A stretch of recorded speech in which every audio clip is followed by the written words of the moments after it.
ಮತ್ತೆ ಈ ರೋಡ್ಗಳು ಹಾಕೋದ್ರ ಬಗ್ಗೆ ಕೋಲಾರ ಸ್ಥಿತಿ ನೀವೇ ನೋಡ್ತಾ ಇದ್ದೀರಾ. ರೋಡ್ಗಳು ಸ್ವಲ್ಪ ಹದಗೆಟ್ಟಿದೆ. ಹಾಕ್ತಾ ಇದ್ದೀವಿ ಅಂತ ಕಾಂಗ್ರೆಸ್ ಅವ್ರು ಹೇಳ್ತಾ ಇದ್ದಾರೆ, ಎಮ್ ಎಲ್ ಎ ಅವ್ರು ಹೇಳ್ತಾ ಇದ್ದಾರೆ. ನಿಮ್ಮ ಜೊತೆನೂ ಅವ್ರದ್ದೊಂದು ವಾಗ್ವಾದ ನಡೀತು. ಅಂದರೆ ನೀವು ಒಂದಷ್ಟು ಹೇಳಿಕೆ ಕೊಟ್ರಿ, ಅವ್ರು ಒಂದಷ್ಟು ಹೇಳಿಕೆ ಕೊಟ್ರಿ. ಅವ್ರು ಒಂದಷ್ಟು ಹೇಳಿಕೆ ಕೊಟ್ಟಾದ್ಮೇಲೆ ಅವ್ರು ಹೇಳಿದ್ರು ಡಾಕ್ಯುಮೆಂಟ್ ಕಳಿಸ್ತೀನಿ ಅಂತ. ಏನಾದ್ರು ಬಂತಾ? ಅವರು ಒಂದೂವರೆ ತಿಂಗಳಾಯಿತು. ಸೊ ಇದರಲ್ಲಿ ಒಂದು ಮಾತಾಡಿದ್ರು ಅವರು, ಏನೊಂದು ಕ್ವಶನ್ ಮಾಡಿದ್ರು. ಕೋಲಾರ ಈ ಭಾಗದಲ್ಲಿ, ಹಳೆ ಮೈಸೂರು ಭಾಗದಲ್ಲಿ ಮತ್ತು ಕೋಲಾರೆಲ್ಲ ಬಿ ಜೆ ಪಿಗೆ ಏಜೆಂಟ್ಗಳೇ ಇಲ್ಲ ಅಂತ ಅವ್ರಿಗೆ ಗೊತ್ತಿಲ್ಲ. ಅವ್ರ ಪಾಪ ಇವತ್ತು 4 ಕಡೆ ನಾವು ಗೆಲ್ಲಬೇಕಾಯ್ತು, ತುಂಬ ಕೂದಲೆಲ್ಲ ಹಂತದಲ್ಲಿ ಗೆದ್ದೀವಿ. ನೀವು ಬಂದು ಗೆದ್ದಿರೋದು 400 ಬೈಕ್ ಬುಲೆಟ್ ಕೊಡ್ತೀನಿ, 40 ಫಾರ್ಚುನರ್ ಕೊಡ್ತೀನಿ ಅಂತ. ಇವತ್ತು ರಾಮಚಂದ್ರ ಗೇಟಲ್ಲೇ ಇದೆ, ಫಿಟ್ ಆಗ್ತಾಯಿದೆ ಸ್ಪೇರ್ಸ್ ಎಲ್ಲ. ಇವತ್ತವರೆಗೂ ಕೋಲಾರಕ್ಕೆ ಬಂದಿಲ್ಲ ಅದು. ಅರ್ಥ ಆಯ್ತಾ? ಆ ಕಾರಣಕ್ಕೆ ಅದಕ್ಕೆ ಅವ್ರು ಉತ್ತರ ಕೊಡಲಿ. ಫಸ್ಟ್ ಆಫ್ ಆಲ್ 2,900 ಕೋಟಿ ಎಲ್ಲಿ ತಂದಿದ್ದಾರೆ? ನನಗೆ ಕೊಡಬೇಕಾಯ್ತು, ನಾನು ಮಾತಾಡ್ತಾ ಇದ್ದೆ. ಮಾತಾಡಿದ್ರೆ ಫಸ್ಟ್ ಆಫ್ ಆಲ್ ಅವರು ಕಾಂಗ್ರೆಸ್ ಕಚೇರಿಯಲ್ಲಿ ನಿಂತಿದ್ರಲ್ಲ, ಅಲ್ಲಿ ಗಾಂಧಿ ತಾತ ಫೋಟೋ, ಅಂಬೇಡ್ಕರ್ ಫೋಟೋನ ಕರೆಕ್ಟಾಗಿ ಇಡಕ್ಕೆ ಹೇಳ್ರಿ. ಫಸ್ಟ್ ಅವ್ರ ಆಫೀಸನ್ನೇ ಸರಿಪಡಿಸಲ್ಲ, ಮಾತಾಡಿದ್ರೆ ಗಲಾಟೆ ಮಾಡ್ತಾರಲ್ಲಿ. ನಮ್ಮ ಬಿ ಜೆ ಪಿ ಬಗ್ಗೆ ಬಿ ಜೆ ಪಿ ಕಟ್ಟರ್ ಅವರು. ಯಾಕಂದರೆ ಯಾರಿಗೆ ಆಗಲಿ, ಅಧಿಕಾರಕ್ಕಾಗಲಿ ವ್ಯಕ್ತಿಗಳ ಪರ ಹೋಗೋರಲ್ಲ ಬಿ ಜೆ ಪಿ ಕಾರ್ಯಕರ್ತರು, ಬಿ ಜೆ ಪಿಲಿರೋ ಬೂತ್ ಏಜೆಂಟ್ಗಳು ಎಲ್ಲ ಬೂತ್ ಮೈನಾರಿಟೀಸ್ ಬೂತಲ್ಲಿ ಹೊರತುಪಡಿಸಿ ಪ್ರತಿ ಹಿಂದೂ ಮೈನಾರಿಟಿ ಬೂತ್ಗಳಲ್ಲಿ ಇದ್ದಾರೆ ನಮಗೆ ಬಿ ಜೆ ಪಿಗೆ ಇದು ಕಾರ್ಯಕರ್ತರು. ಫಸ್ಟು ಅವ್ರು ವಾಪಸ್ ತೊಗೊಬೇಕು. ಫಸ್ಟು ಅವ್ರ ಜಗಳ ಇಲ್ದಿರೋಂಥ ಪಕ್ಷ ಕಟ್ಟಕ್ಕೆ ಹೇಳಿ, ಆಮೇಲೆ ಗೆಲ್ಲೋ ಪಕ್ಷ ಕಟ್ಟಲಿ. ಇವತ್ತು ಅವ್ರು ಗೆದ್ದಿರೋ ಲಾಟ್ರಿಯಿಂದ ಗೆದ್ದಿರೋದು. ಸಿದ್ದರಾಮಯ್ಯವ್ರು ಕೊಟ್ಟಿರೋ ಕೊಡುಗೆ ಇರಬೇಕಷ್ಟೇ. ಸಿದ್ದರಾಮಯ್ಯ ನಿಲ್ಸ್ತಾರೆ ಬಿಟ್ಟು ಆ ಬಿಂಬಿಸಿ ಇವ್ರು ಟಿಕೆಟ್ ತೊಗೊಂಬಂದರು, ಅದಕ್ಕೆ ಗೆದ್ರು ಹೊರತು ಫಸ್ಟ್ ಆಫ್ ಆಲ್ ಅವರು ಏನು ಹೇಳಿಕೆ ಕೊಟ್ಟಿದ್ರು ಹಿಂದೆ ನಿಂತ್ಕೊಂಡಾಗ ಅದನ್ನು ಕಂಪ್ಲೀಟ್ ಮಾಡಲಿ, ಅಭಿವೃದ್ಧಿ ಕೆಲಸಕ್ಕೆ ತೋರಿಸಲಿ ಅಂತ ಹೇಳಿ. ಇವಾಗ ನೀವು ಹೇಳೋ ಪ್ರಕಾರ ಮಿಸ್ ಆಗಿ ಗೆದ್ರು ನಮ್ಮ ಕೊತ್ತೂರು ಮಂಜುನಾಥ್ ಅವರು ಅಂತ ಹೇಳ್ತೀರಾ, ಎಮ್ ಎಲ್ ಎ ಆಗಿ. ಸರ್ ನಾನು ಹೇಳ್ತಾ ಇಲ್ಲ ಸರ್, ಕಾಂಗ್ರೆಸ್ ಅವ್ರ ಕಡೆ ಕೆಲಸ ಮಾಡಿದವ್ರು ಹೇಳ್ತಾರೆ. ಫೋನ್ಗಳೆತ್ತಲ್ಲ ಅವರು. ಅನಿಲ್ ಅವ್ರ ಮಾತು ಕೇಳ್ತಾರೆ. ಅನಿಲ್ ಅವರು ಸೂಪರ್ ಎಮ್ ಎಲ್ ಎ ಅಂತ ಹೇಳ್ತಾರೆ. ನಾನು ಹೇಳ್ತಾ ಇಲ್ಲ, ನಿಮ್ಮ ಮಾಧ್ಯಮದವ್ರು ಹೇಳ್ತವ್ರೆ, ಜನ ಮಾತಾಡ್ತಾ ಇದ್ದಾರೆ. ನನಗೆ ಅವ್ರ ಪಕ್ಷದಾಗಲಿ ಅವ್ರಿಗೆಲ್ಲ ನನಗೆ ಕೆಲಸ ಮಾಡ್ಬೇಕಂತ ಹೇಳ್ತಾ ಇದ್ದೀನಿ ಅಷ್ಟೇ. ನಾವು ಸಾಕಷ್ಟು ವಿಷಯಗಳ ಬಗ್ಗೆ ಅವ್ರ ಗಮನಕ್ಕೆ ತರೋಕ್ಕೆ ಇಷ್ಟ ಬೀಳ್ತೀರಿ, ತರಲ್ಲ. ಅವರು ಇದು ಕಿವಿ ಚೌಟಿ ಥರ ನಡ್ಕೊಂಡ್ರೆ ನಾವೇನು ಮಾಡಬೇಕು? ನಮ್ಮ ವಿರೋಧ ಪಕ್ಷವಾಗಿ ನಾವೇನು ಮಾಡಬೇಕು ಮಾಡ್ತೀವಿ. ಯಾವುದೋ ಒಬ್ಬ ರೈತನ ಕೆಲಸ ಬಂತು, ತಹಸೀಲ್ದಾರ್ಗೆ ಮಾತಾಡ್ತೀವಿ. ಬೈ ಚಾನ್ಸ್ ಕೊಟ್ಟಿಲ್ಲ, ಅಲ್ಲೋಗಿ ನಾನು ಮಾತಾಡೋಂಥ ಕೆಲಸ ನಾನು ಮಾಡ್ತೀನಿ. ನಮ್ಮ ಕಾರ್ಯಕರ್ತರು ಮಾಡ್ತಾರೆ. ಅದನ್ನು ನಿಮ್ಮ ಮೀಡಿಯಾಗಳ ಮುಂದೆನೇ ಮಾಡಬೇಕಂತೇನು ರೂಲ್ಸ್ ಇದೆಯಾ? ಎಲ್ಲ ಪ್ರಚಾರನೇ ಹೋಗ್ಬೇಕಾ? ಪ್ರಚಾರಕ್ಕೆ ಹೋಗೋಂಥ ಅಷ್ಟು ಇದೆಲ್ಲ. ಅಂದರೆ ಓಂ ಶಕ್ತಿ ಚಲಪತಿ ಅವ್ರು ಪ್ರಚಾರ ಇಷ್ಟಪಡಲ್ಲ. ಅಲ್ಲ, ಪ್ರಚಾರ ಬೇಕು. ಅದನ್ನೊಬ್ಬ ರಾಜಕೀಯ ವ್ಯಕ್ತಿಯಾಗಿ 100% ಇವತ್ತು ನಾನು ಮಾತಾಡ್ತಿರೋದು ನಿಮ್ಮ ಹತ್ರ, ನಿಮ್ಮ ಮೀಡಿಯಾ ಮಾಧ್ಯಮದ ಪ್ರಕಾರ ಮಾಡ್ತಾ ಇದ್ದೀನಿ. ಪ್ರಚಾರ ಬೇಡ ಅಂತ ಹೇಳ್ತಾ ಇಲ್ಲ. ಎಷ್ಟು ಕೆಲಸದ ಮಾಡಿದ್ದಕ್ಕೆ ಪ್ರಚಾರ ಬೇಕಷ್ಟೇ. ಸಣ್ಣ ಒಂದು ಫೋನ್ ಮಾಡೋದು ಪ್ರಚಾರ ತಗೊಳ್ಳೋದು, ಒಂದು ಲೆಟ್ರ್ ಕೊಡೋದು ಪ್ರಚಾರ ತಗೊಳ್ಳೋದು. ನಾನು ನೂರಾರು ಸಾವಿರಾರು ಹೋರಾಟ ಮಾಡಿಬಿಟ್ಟಿದ್ದೀನಿ. 92 ಇಂದ ನಾವು ಹೋರಾಟ ಮಾಡ್ಕೊಂಬಂದಿದ್ವಿ. ಅವಾಗ ಈ ಕರ್ಫ್ಯೂ ಐತಲ್ಲ, ಅವತ್ತಿಂದನೇ ಹೋರಾಟ ಮಾಡ್ಕೊಂಬಂದಿರಿ. ಹೋರಾಟ ನನಗೆ ಹೊಸದಲ್ಲ. ಈಗಿನ ಯುವ ಪೀಳಿಗೆಗೆ ನಾನು ಹೊಸದಾಗಿ ಕಾಣಿಸ್ತಾ ಇರ್ಬೋದು ಅಷ್ಟೇ. ನನ್ನ ಹೋರಾಟ ಈ ಸೋಷಿಯಲ್ ಮೀಡಿಯಾ ಇಲ್ದಿದ್ದಕ್ಕೆ ಮೊದಲು ನನ್ನ ಹೋರಾಟ. ಏನೇನು ಹೋರಾಟ ಮಾಡಿದ್ದೀರಾ ಸರ್? ದೇವಸ್ಥಾನಗಳ ಬಗ್ಗೆ, ದೇವಸ್ಥಾನ ಕೆಡೋ ಬಗ್ಗೆ ಆಗ್ಬೋದು, ದೇವಸ್ಥಾನಗಳನ್ನ ಮತ್ತು ಹಿಂದೂ ಹೋದ್ಮೇಲೆ ಇಲ್ಲಿ ಬಾರ್ಡ್ರ್ಗಳಲ್ಲೇ ನಮ್ಮ ಸೈನಿಕರ ಮೇಲೆ ಹಲ್ಲೆ ಆದಾಗಆಗ್ಬೋದು, ನಮ್ಮ ಸೈನಿಕರನ್ನ ಎತ್ಕೊಂಡೋಗಿ ಕೊಂದಿರಾಗ್ಬೋದಾಗ್ಬೋದು. ಕಾಮನ್ವೆಲ್ತಲ್ಲಿ ಈ ಯು ಪಿ ಎ ಗೌರ್ಮೆಂಟು 1,400,000 ಚಿಲ್ಲರೆ ಕೋಟಿ ಅವ್ಯವಹಾರ ಮಾಡೋದಾಗ್ಬೋದು, ನಮ್ಮ ಪ್ರತಿಯೊಂದು ಬಾಂಬ್ ಬ್ಲಾಸ್ಟ್ ಆಗಿರೋದಾಗ್ಬೋದು, ಪ್ರತಿಯೊಂದು ವಿಷಯಕ್ಕೆ ಕೂಡ. ಮತ್ತು ನಮ್ಮದೇನು ಬಾಂಬ್ ಬ್ಲಾಸ್ಟ್ ಆಯ್ತಲ್ಲ ಬಾಂಬೆಯಲ್ಲಿ, ಅವಾಗ ಕೂಡ ನಾವು ಕೋಲಾರದಲ್ಲಿ ಬಂದ್ ಮಾಡೋ ಮುಖಾಂತರ ಕೊಟ್ಟಿದ್ವಿ. ಇಡೀ ಸ್ಟೇಟಲ್ಲಿ ಯಾರೂ ಮಾಡ್ತಾಯಿಲ್ಲ, ಕೋಲಾರ ರೆಸ್ಪಾನ್ಸ್ ಮಾಡ್ತಾಯಿತ್ತು. ಆ ಮುಂಚೂಣಿಯಲ್ಲಿ ನಾವು ಇರ್ತಾಯಿದ್ವಿ. ನಾನಂದರೆ ನಾವೆಲ್ಲರೂ ಸೇರಿ ಇರ್ತಾಯಿದ್ವಿ. ಇವತ್ತು Bajrang Dal, B J P, Hindu ಪರ ಹೋರಾಟಗಳು ಮಾಡ್ತಾಯಿದ್ವಿ. ಅದು ಎಲ್ಲರಿಗೂ ಗೊತ್ತಿರೋರಿಗೆ ಎಲ್ಲರಿಗೂ ಗೊತ್ತಿದೆ. ಇವತ್ತು ನಮ್ಮ ಹೋರಾಟ ಇದೆ, ರೈತರ ಪರ ಹೋರಾಟ ಮಾಡ್ತೀವಿ, ನೀರಿಗಾಗಿ ಹೋರಾಟ ಮಾಡ್ತಾಯಿದ್ದೀವಿ. ಹೋರಾಟ ಅಂದರೆ ಜನಗಳಿಗೆ ಪ್ರಚಾರ ಸಿಕ್ಕಿ ಒಂದು ಫೋಟೋ ಹಾಕ್ಬಿಟ್ಟು ಫೇಸ್ಬುಕ್ಕಲ್ಲಿ ಅದೆಲ್ಲ ಹೋರಾಟ ಹೋಗಬೇಕು, ಜನಗಳಿಗೆ ಹಿಡಿಬೇಕು. ಹೌದಪ್ಪ ಇದು ಕರೆಕ್ಟ್ ಇದೆ ಹೋರಾಟ ಅಂತ. ಆ ಥರ ಜಿನಿನ ಹೋರಾಟಗಳು. ಓಂ ಶಕ್ತಿ ಚಲಪತಿ ಅವರು ಕೋಲಾರಿಂದ ಸ್ಟೇಟ್ ಅಲ್ಲಿ ಒಂದು ಸ್ಟೇಟ್ ಫೇಸ್ ಆಗೋದಕ್ಕೆ ಕಾರಣ ಹೋರಾಟಗಳು ಅಂತಾನೆ ನನ್ನ ಗುರುತಿಸಿದ್ದೆ ಹೋರಾಟದಿಂದ, ನನ್ನ ಐಡೆಂಟಿಫಿಕೇಶನೇ ಹೋರಾಟದಿಂದ. ಡಿ ಕೆ ರವಿ ಅವರು ತುಂಬ ಒಳ್ಳೆ ಕೆಲಸ ಮಾಡ್ತಾಯಿದ್ರು. ಡಿ ಕೆ ರವಿ ಅವರು ಹೋರಾಟ ಮಾಡಿದಾಗ ಇದ್ದಕ್ಕಿದ್ದಂಗೆ ಅವ್ರನ್ನ ತುಂಬ ತೊಂದರೆ ಕೊಟ್ಟು ಟ್ರಾನ್ಸ್ಫರ್ ಮಾಡಿದ್ರು. ಅವತ್ತು ನಾವು ಹೋರಾಟ ಮಾಡಿದ್ದಕ್ಕೆ ಇವತ್ತು ನಮ್ಮ ಮೇಲೆ 2 ಕೇಸ್ ಆಯಿತು. ನನ್ನ ಮೇಲೆ C P M Geeta, Narayana Swamy, ಆಮೇಲೆ ನಮ್ಮ ಒಳ್ಳೊಳ್ಳಿ ಇವರು ಸ್ವಾಮಿಗಿರ್ಬೋದು, ವೆಂಕಟೇಶ್ ಇರ್ಬೋದು, ಸುಮಾರು 106 ಜನ ಮೇಲೆ ಡಬಲ್ ಕೇಸ್ ಹಾಕಿದ್ರು ಇದೇ ಕಾಂಗ್ರೆಸ್ ಗೌರ್ಮೆಂಟು. ಎಷ್ಟು ಕೇಸ್ ಇದೆ ಓಂ ಶಕ್ತಿ ಚಲಪತಿ? ನನ್ನದು 18 ಕೇಸ್ ಇತ್ತು ಸರ್. 18 ಕೇಸ್ ಆಲ್ಮೋಸ್ಟ್ ಎಲ್ಲ ಒಂದು 4-5 ಜನ ಉಳ್ಕೊಂಡಿರಬೇಕು. ಎಲ್ಲ ಕೇಸು ನಾನು ಅಟೆಂಡ್ ಆಗೇ ಇದು ಮಾಡಿದ್ದೀನಿ. ಎಲ್ಲ ಕೇಸು ನಾನು ಯಾವುದೇ ಹೈಕೋರ್ಟಿಂದ ಸ್ಟೇ ತಂದಿಲ್ಲ. ಉದ್ದೇಶಪೂರ್ವಕ ಕೇಸ್ ಹಾಕಿದ್ದಾರೆ. ನಾನು ಅರೆಸ್ಟ್ ಮಾಡಿ ಒಂದು ದಿವಸ ಜೈಲಿಗೆ ಹಾಕಿದ್ರು. ಅದೇ ನಲ್ಗಂಗಮ್ಮನ ಕೇಸು ಹೋರಾಟದಲ್ಲಿ ಅರೆಸ್ಟ್ ಮಾಡಿ ಜೈಲಿಗೆ ಹಾಕಿದ್ರು ಉದ್ದೇಶಪೂರ್ವಕವಾಗಿ. ಆ ಕೇಸ್ ಇದೆ. ಆ ಕೇಸ್ ಮೊನ್ನೆ ಹಿಂದೂ ಸಮಾಜೋತ್ಸವ ದಿವಸ ಹೊರಟು. ಇನ್ನೂ 4-5 ಕೇಸ್ ಇದೆ. ಈ ಥರ ಹೋರಾಟಗಳು ಮಾಡ್ಕೊಂಡು ಬರ್ತಾನೆ ಇದ್ದೀವಿ. ಮನೆಯಲ್ಲಿ ಈ ಥರ ಹೋರಾಟ ಮಾಡ್ತಾ ಇರ್ತೀರಾ ನೀವು, ಎಲ್ಲ ಮಾಡ್ತಾ ಇರ್ತೀರಾ, ಜೈಲ್ಗೆ ಹೋಗ್ತಾ ಇರ್ತೀರಾ, ಬರ್ತಾ ಇರ್ತೀರಾ, ಮನೆಯೆಲ್ಲ ಆರಾಮಾಗಿರ್ತಾರ ಅದನ್ನೆಲ್ಲ ನೋಡಿ ಅಂತ?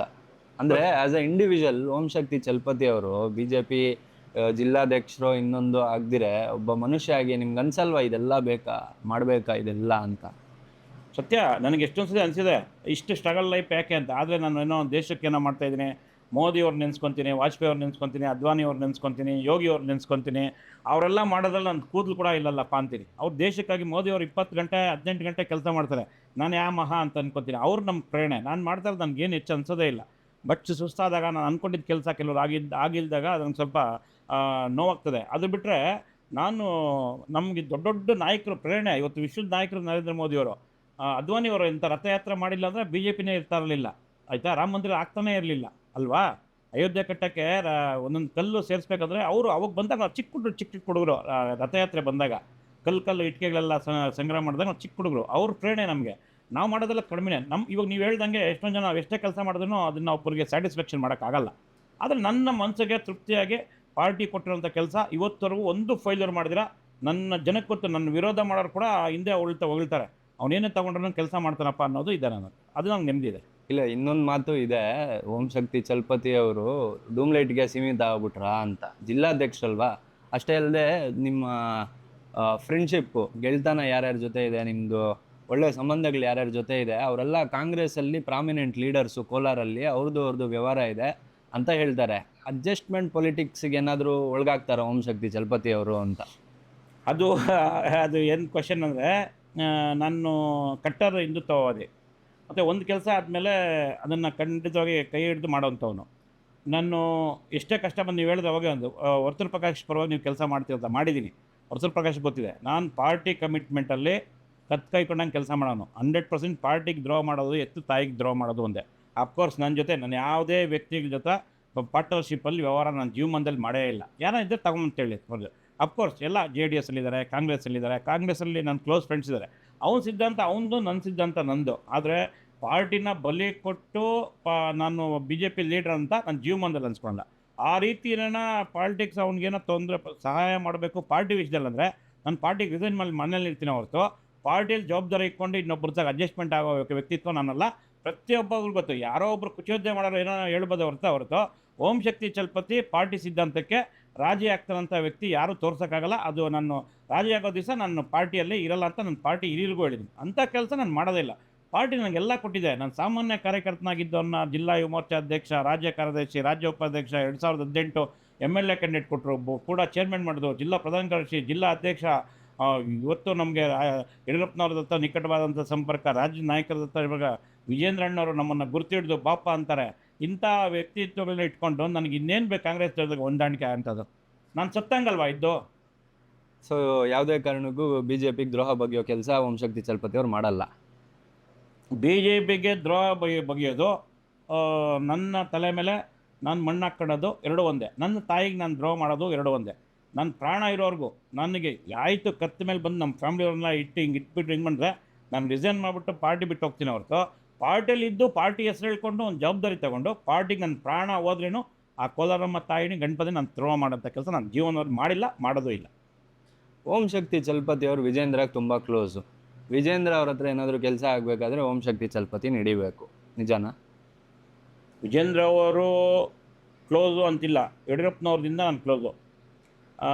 ಅವರು ಕಾರ್ಯಕರ್ತರನ್ನ ಗುರುಸ್ತಾರೆ. ಯಾರು? ಯಡಿಯೂರಪ್ಪಜಿ. ಸೇಮ್ ಬ್ಲಡ್ಡು ವಿಜೇಂದ್ರ ಅವ್ರದ್ದು. ವಿಜೇಂದ್ರ ಅವರು ಓದ್ರಲ್ಲ, ಯಾರನ್ನೂ ತೆಗಳಲ್ಲ, ಅವ್ರು ನಂಬಿದವ್ರನ್ನ ಕೈ ಬಿಡಲ್ಲ. ಇದು ನನಗೆ ಗೊತ್ತಿರೋದು. ಹಾಗಾಗಿ ವಿಜೇಂದ್ರ ಅವರಂದ್ರೆ ನಂಗೆ ಪಂಚಪ್ರಾಣ. ಅವ್ರನ್ನ CM ಮಾಡಲೇಬೇಕನ್ನೋ ವ್ಯಕ್ತಿಗಳು ಎಷ್ಟು ಜನ ಇದ್ರು ಕರ್ನಾಟಕದಲ್ಲಿ, ಅದ್ರಲ್ಲಿ ನಾನು ಒಬ್ಬ. ಇದನ್ನು ಸ್ಪಷ್ಟವಾಗಿ ಹೇಳಬಲ್ಲೆ. 100ಗೆ 1000% ವಿಜೇಂದ್ರ ಅಣ್ಣಾಕರ್ ಅವ್ರ ಕಷ್ಟ. ಅವ್ರದ್ದು ಎಷ್ಟೇ ಹೊತ್ತು ತೆಗಳೇನಲ್ಲೂ ನೀವು ನೋಡ್ತಾ ಇದ್ದೀರಿ ಸೋಷಿಯಲ್ ಮೀಡಿಯಾದಲ್ಲಿ ಎಲ್ಲ ನೆಗೆಟಿವ್ ಮಾಡ್ತಾರೆ. ಆದರೆ ಅವ್ರಿಗೆ ಮಾಡೋ ಕಮಿಟ್ಮೆಂಟು, ಅವ್ರ ಪ್ರವಾಸ, ಅವ್ರ ಡೆಡಿಕೇಷನ್ನು ಇನ್ನೊಬ್ಬ ವ್ಯಕ್ತಿ ಆ ಸ್ಥಾನದಲ್ಲಿ ನಾನು ಊಹಿಸ್ಕೊಳ್ಳೋಕ್ಕಾಗಲ್ಲ. ಆ ವ್ಯಕ್ತಿನೇ ಮುಂದಿನ CM ಆಗಬೇಕು, ಕರ್ನಾಟಕ ಡೆವಲಪ್ ಆಗಬೇಕಾದ್ರೆ. ಈ ಮಾತು ಹೇಳಿ ಇದು ಟೆಲಿಕಾಸ್ಟ್ ಆದಮೇಲೆ ಬೇಕಾದಷ್ಟು ಬೇರೆ ಜನ ನೋಡಿದಾಗ ನಿಮ್ಮ ಪೊಸಿಷನ್ಗೂ ಥ್ರೆಟ್ ಬರ್ಬೋದು, ನೋಡ್ಕೊಳ್ಳಿ. ಯಾಕೆಂದರೆ ವಿಜೇಂದ್ರ ಅವ್ರಿಗೆ ನೀವು ಇಷ್ಟು ನಾನು ದೊಡ್ಡ ಅಭಿಮಾನಿ ಅಂತ ಇದ್ದೀರಲ್ಲ, ವಿಜೇಂದ್ರ ಅವರ ಅಗೇನ್ಸ್ಟ್ ಆಗಿ ಕೆಲಸ ಮಾಡುವಂಥ ಗುಂಪು ನಿಮ್ಮ BJPನಲ್ಲಿದೆ. ಸೊ BJP ಪಕ್ಷದಲ್ಲೇ ಇರುವಂಥ ಒಂದು ಗುಂಪು ನಿಮ್ಮನ್ನು ಟಾರ್ಗೆಟ್ ಮಾಡ್ಬೋದು. ಟಾರ್ಗೆಟ್ ನನಗೆ ಭಯ ಅನ್ನೋದೇ ಗೊತ್ತಿಲ್ಲ. ಫಸ್ಟ್ ಆಫ್ ಆಲ್ ತಲುಪೋದಿಗೆ ಥ್ರೆಟ್ ಅನ್ನೋದು ಗೊತ್ತಿಲ್ಲ, ಥ್ರೆಟ್ ಮಾಡಲ್ಲ, ಮತ್ತು ನಾನು ಯಾರನ್ನೂ ಎದುರಿಸಲ್ಲ. ನಾನು ಪಕ್ಷದ ವಿಷಯದಲ್ಲಿ ನಿಷ್ಠಾವಂತನೋ, ಪಕ್ಷದ ವಿಷಯದಲ್ಲೇ ನನಗೆ ವ್ಯಕ್ತಿಗತವಾಗಿ ಯಡಿಯೂರಪ್ಪನವರು, ವಿಜೇಂದ್ರ ಅವರು ತುಂಬ ಒಳ್ಳೆ ನನಗೆ ಗುರುತಿರುವಂಥ ವ್ಯಕ್ತಿಗಳು. ನಾನು ಅವ್ರನ್ನ ಯಾಕೆ ಬಿಡಬೇಕು? ಅವ್ರನ್ನ ಯಾಕೆ? ಇವತ್ತು ನಮ್ಮ ರಾಜ್ಯ ಅಧ್ಯಕ್ಷರವರು, ಪಕ್ಷದ ರಾಜ್ಯ ಅಧ್ಯಕ್ಷರು, ನಮ್ಮನ್ನು ಗುರುತಿಡುವಂಥ ವ್ಯಕ್ತಿಗಳು. ಇವತ್ತು ವೇಮಗಲ್ ಕೂರ್ಗಲ್ ಪಟ್ಟಣ ಪಂಚಾಯತಿಯಲ್ಲಿ ಎಲ್ಲರೂ ಕೈ ಚೆಲ್ಲಿದಾಗ ಪಕ್ಷ ಅವತ್ತು ಗೆಲ್ಲಬೇಕಾದ್ರೆ ಪ್ರಮುಖ ಕಾರಣಕರ್ತರು ಯಾರು? ವಿಜೇಂದ್ರಣ್ಣ ನಮಗೆ ಕೈ ಹಿಡಿದ್ರು. ಎಲ್ಲ ವಿಷಯಗಳಲ್ಲಿ ನಮ್ಗೆ ಸಹಕಾರ ಕೊಟ್ಟರು, ಸಂಪನ್ಮೂಲ ಕ್ರೋಢೀಕರಿಸ ಕೊಟ್ಟರು. ನಾನು ಏನೇ ಒಂದು ಮಾತಾಡಿದ್ರು, ನಾನು 24 ಗಂಟೆ ಈ ದಿವಸ ಫೋನ್ ಮಾಡಲ್ಲ, ತಿಂಗಳು 2 ಸಲ ಒಂದ್ಸತಿ ಒಂದು ಫೋನ್ ಮಾಡ್ತೀನಿ, ಕಾರ್ಯಕ್ರಮ ಹೋಗಿ ನಮಸ್ಕಾರ ಹಾಕೊಂಬರ್ತೀನಿ. ಅವ್ರ ಮನೆ ಗೇಟ್ ಏನು ಕಾಯಲ್ಲ ನಾನು, ಆದರೆ ಕೂಡ ಅವ್ರು ನಮ್ಮನ್ನು ಗುರುತಿಡಿಯೋದು ನಮ್ಮ ಕಾರ್ಯಕ್ಷೇತ್ರದಲ್ಲಿ ನಾನು ಸಕ್ರಿಯವಾಗಿದ್ದೀನಿ ಅಂತ. ನಮ್ಮ ಜೆನ್ಜಿ ಲ್ಯಾಂಗ್ವೇಜಲ್ಲಿ ನಾವೆಲ್ಲ ಹುಡುಗರು ಮಾತಾಡಬೇಕಾದ್ರೆ ಮಾತಾಡ್ಕೊತಾ ಇರ್ತೀವಿ, ಬಕೀಟ್ ಹಿಡಿಯೋದು ಅಂತ. ಸೊ ಹಂಗಂದ್ರೆ ಓಂಶಕ್ತಿ ಚಲಪತಿ ಅವರು ಬಕೀಟ್ ಹಿಡಿದು ವಿಜೇಂದ್ರ ಅವರು ಕ್ಲೋಸ್ ಆಗಿದ್ದಲ್ಲ, ಯಾವುದೇ ಕಾರಣಕ್ಕೂ ಅಲ್ಲ ಅಂತ ಹೇಳ್ತೀರಾ? ಬಕೀಟ್ ಹಿಡಿದು ಆಗಬೇಕಂದ್ರೆ 1 ವರ್ಷ 6 ತಿಂಗಳು, 1 ವರ್ಷ 6 ತಿಂಗಳು ಅಥವಾ 2 ವರ್ಷ ಬಕೀಟ್ ಹಿಡಿದು ಆಗಬೇಕಂದ್ರೆ.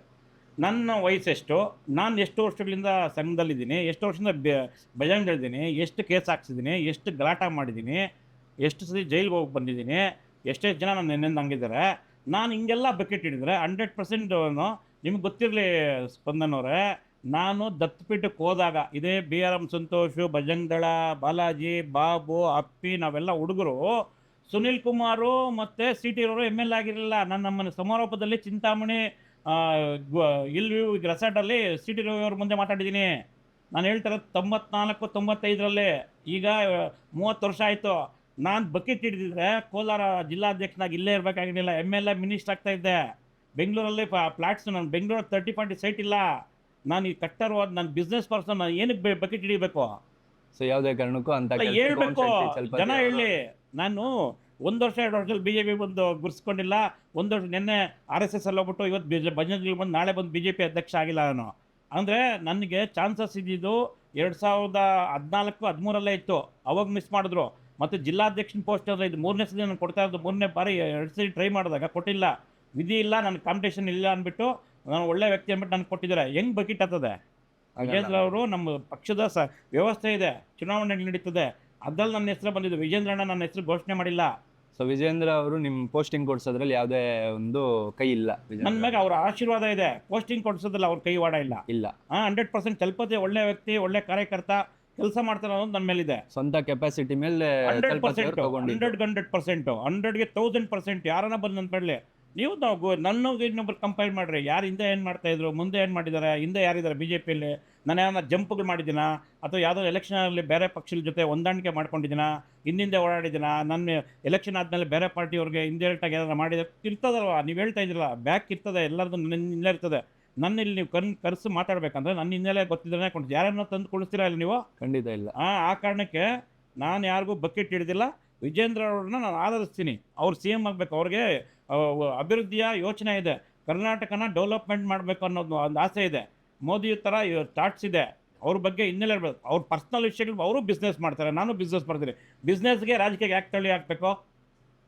ನಿಮಗೆ ಅನಿಸುತ್ತಾ ವಿಜೇಂದ್ರ ಅವ್ರನ್ನ ಪಕ್ಷದಲ್ಲೇ ಇರೋ ಒಂದಷ್ಟು ಜನ ಟಾರ್ಗೆಟ್ ಮಾಡಿ ಅವ್ರನ್ನ ಕಾಲು ಎಳಿತಾ ಇದ್ದಾರೆ ಮೇಲೆ ಹೋಗ್ದಂಗೆ ಅಂತ?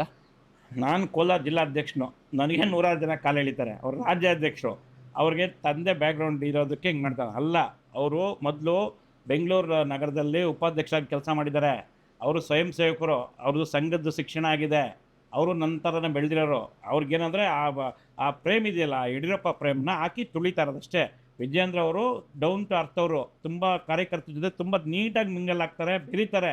ನಾನು ಇವತ್ತು ಅವ್ರ ಯಡಿಯೂರಪ್ಪ ಮಗ ಅನ್ನೋ ಒಂದು ದರ್ಪ ಆಗಲಿ, ದೌಲಾಗಲಿ ಅವ್ರ ಮುಖದಲ್ಲಾಗಲಿ ಇದರಲ್ಲಿ ನಾನು ಯಾಕೆ ಹೇಳ್ತಾ ಇದ್ದೀನಿ ಅಂದರೆ, ಅವರು ಅಷ್ಟು ಸಹನೆ ಸಂಯಮದಿಂದ ಕಾರ್ಯಕರ್ತರು, ನನ್ನ ಹತ್ರ ಅಲ್ಲ, ಸಾಮಾನ್ಯ ಕಾರ್ಯಕರ್ತರು ಚೆನ್ನಾಗಿ ಮಾತಾಡ್ತಾರೆ. ಅಂದರೆ ಎಲ್ಲಿ ಬಂತು ಅವ್ರಿಗೆ ಇದು? ಹೇಳೋರು ಹೇಳ್ತಾರೆ, ಅವ್ರ ವಿರೋಧಿಗಳು ಸಾಕಷ್ಟು ಇರ್ತಾರೆ. ಯಾರು ಯಡಿಯೂರಪ್ಪದಿಂದ ಬೆಳೆದು ಬಂದಿದ್ದಾರಲ್ಲ, ಇನ್ನೆಲ್ಲಿ ವಿಜೇಂದ್ರ ಬಂದರೆ ನಾವು ಸೈಡ್ ಲೈನ್ ಆಗೋಗ್ತೀರ ಅಂತ. ಆದರೆ ವಿಜೇಂದ್ರ ಅವ್ರ ಡೆಡಿಕೇಶನ್ನು, ಅವ್ರ ಕಮಿಟ್ಮೆಂಟು, ಅವ್ರ ಪಾರ್ಟಿಗೆ ಕೊಡ್ತಾರೋ ಒತ್ತಿದೆಯಲ್ಲ, ಅದನ್ನು ಗಮನ ಇರಬೇಕಲ್ಲ. ರಾತ್ರಿ ವಿಜೇಂದ್ರ ಅವ್ರು ಕರೆದ್ರು ಹಂಗಂದ್ರೆ ಓಂಶಕ್ತಿ ಚಲಪತಿ ಅವ್ರು ಅವ್ರ ಬೆನ್ನಿಗೆ ನಿಲ್ತಾರೆ. 100%, ಅದ್ರಲ್ಲಿ ರಾಜಿನೇ ಇಲ್ಲ. ಅದು 1% ಕೂಡ ಡೌಟ್ ಇಟ್ಕೊಳಂಗಿಲ್ಲ. ವಿಜೇಂದ್ರ ಅವ್ರ ಪಾರ್ಟಿ ಬಿಟ್ಟು ಬಂದುಬಿಟ್ರೆ ಓಂಶಕ್ತಿ ಚಲಪತಿ ಅವ್ರು ಏನು ಮಾಡ್ತಾರೆ? ಅವ್ರು ಪಾರ್ಟಿಯಲ್ಲೇ ಇರ್ತೀನಿ. ಪಾರ್ಟಿಯಲ್ಲಿ ಪಾರ್ಟಿ ಫಸ್ಟು ಪಾರ್ಟಿ ಫಸ್ಟ್. ನಮ್ದೆಲ್ಲ ಪಾರ್ಟಿ ಫಸ್ಟ್, ದೇಶ ಫಸ್ಟು, ಹಿಂದುತ್ವ ನೆಕ್ಸ್ಟ್ ಪಾರ್ಟಿ, ಆಮೇಲೆ ವ್ಯಕ್ತಿ. ಒಳ್ಳೆ ಮಾತು. ವಿಜೇಂದ್ರಣ್ಣ ಯಾವುದೇ ಕಾರಣಕ್ಕೂ ಪಾರ್ಟಿ ಬಿಟ್ಟೋಗಲ್ಲ. ಅವ್ರು ಪಾರ್ಟಿ ಕಟ್ಟಿದ್ರು ರೀ, ಅವ್ರ ಅಪ್ಪಯಿಂದ ಬಂದಿರೋದು. ಬಿ ಜೆ ಪಿ ಬೆಳೆಯೋಕ್ಕೆ ಮೂಲ ಕಾರಣಕರ್ತರು ಯಡಿಯೂರಪ್ಪನಲ್ಲ. ಅವರು ಸೈಕಲಲ್ಲಿ ಹೋಗಿ ಹೊಡೆದು ಸಾವಿರಾರು ಲಕ್ಷಾಂತರ ಕಿಲೋಮೀಟ್ರು ಪಾದಯಾತ್ರೆಗಳು ಮಾಡಿ ಸೈಕಲ್ ಹೊಡೆದು ಪಾರ್ಟಿ ಕಟ್ಟಿದ್ರು. ಅವ್ರು ಹೆಂಗೆ ಪಾರ್ಟಿ ಬಿಡ್ತಾರೆ? ವಿಜೇಂದ್ರಣ್ಣ ಅವ್ರ ಮೈ ಎಲ್ಲ ಮನ ಎಲ್ಲನೇ ಪಾರ್ಟಿನೇ. ಇಷ್ಟು ಶ್ರಮ ಆಗ್ತಾರೆ, ಅವ್ರ್ಯಾಕೆ ಪಾರ್ಟಿ ಬಿಡಬೇಕು? ಓಕೆ, ಇವಾಗ ಜಿಲ್ಲಾಧ್ಯಕ್ಷರಾಗಿ ನಿಮಗೆ ಒಂದಷ್ಟು ಜವಾಬ್ದಾರಿಗಳಿರ್ತವೆ.